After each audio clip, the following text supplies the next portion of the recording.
Make yourself comfortable. We're about to talk about Rage War, aka Rage War: The Challenges of Excalibrate, aka Digital Knights, aka The Dungeonmaster. A completely batshit portmanteau film that features 7 separate directors directing segments of one sorta complete story in a mere 77 minutes.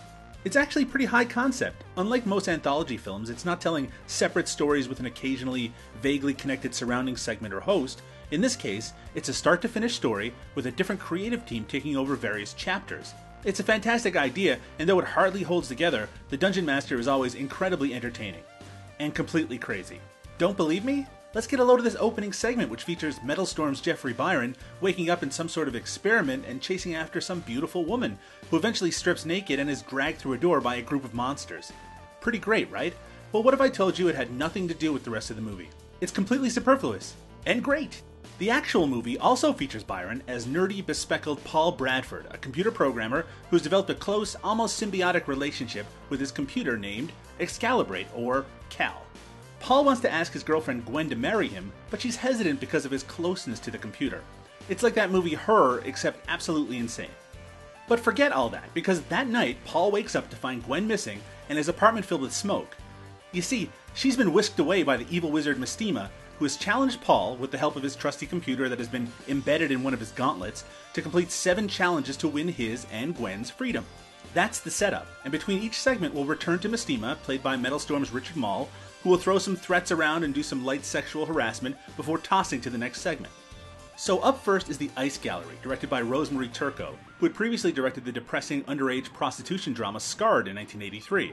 Paul, wearing ludicrous sci-fi hockey pads, wanders through a ice gallery of various creepy figures, and Einstein.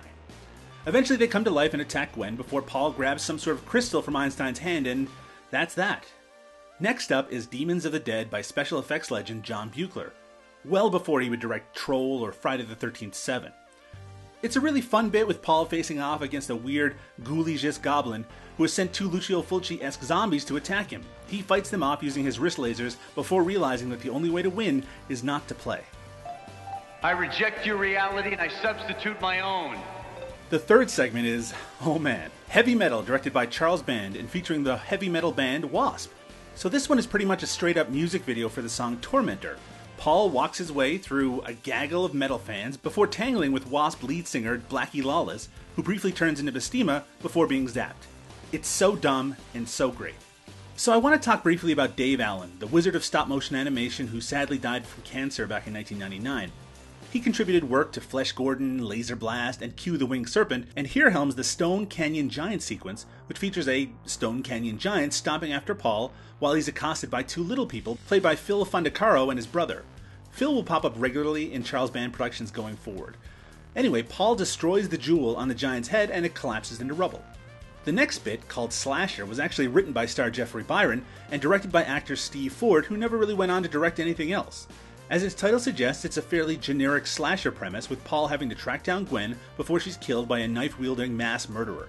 It's actually a bit Terminator-y, with the futuristic-looking Paul mistaken for the murderer by some cops before he escapes and stops the killing at the last second.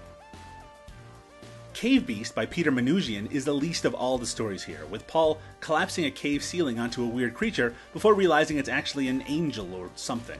The final segment is the sort of Metal Storm sequel, Desert Pursuit by Ted NICOLAOU, who I'll talk about in more detail in an upcoming video. Needless to say, he's going to be a big part of Empire Pictures and later Full Moon Video going forward.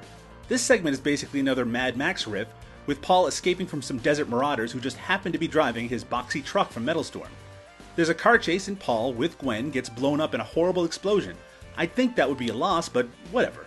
And that brings us back to the Hellscape, where Paul challenges Mystima to an awfully anticlimactic one-on-one battle.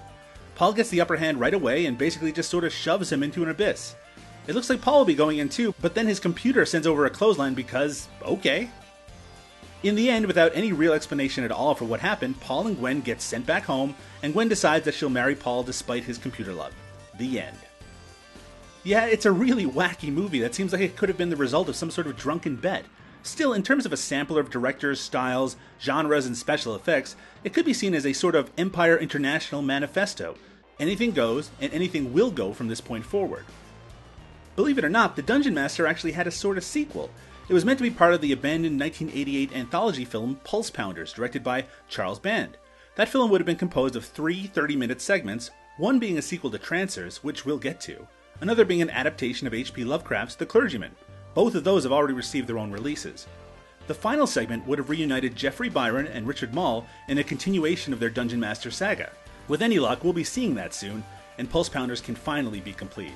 But for now, we have to say goodbye to Excalibrate and the creators of Dungeonmaster. Next up, we have a sci-fi action film with a Japanese twist. It's Ghost Warrior.